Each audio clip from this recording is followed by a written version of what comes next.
હારીજ નજીક મોડી રાત્રિના સમયે એક હૃદયદ્રાવક અકસ્માતની ઘટના સામે આવી છે, જેમાં એક અજાણ્યા કાર ચાલક અને ટ્રક વચ્ચે જોરદાર ટક્કર થતાં કાર ચાલકનું ઘટના સ્થળે જ કમકમાટીભર્યું મોત નીપજ્યું હતું। મળતી માહિતી મુજબ હારીજ પાસે મોડી રાત્રે એક કાર અને ટ્રક વચ્ચે અકસ્માત સર્જાયો હતો।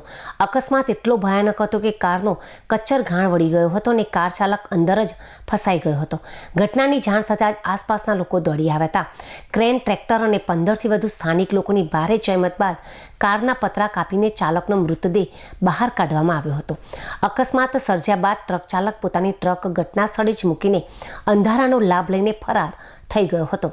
હારીજે પોલીસને જાણ થતાં જ પોલીસ કાફલો તાત્કાલિક ઘટના સ્થળે પહોંચી ગયો હતો અને રસ્તા પર જામ થયેલા ટ્રાફિકને હટાવી વાહન વ્યવહાર પૂર્વવત કરાયો હતો। પોલીસે મૃતદેહનો કબજો મેળવીને પીએમ માટે હારીજ સામૂહિક આરોગ્ય કેન્દ્ર ખાતે ખસેડ્યો છે। હાલમાં મૃતક કાર ચાલકની ઓળખ થઈ શકી નથી, જેથી પોલીસ દ્વારા તેના પરિવારજનોની શોધખોળ અને અકસ્માત અંગે ગુનો નોંધી વધુ તપાસ હાથ ધરવામાં આવી છે।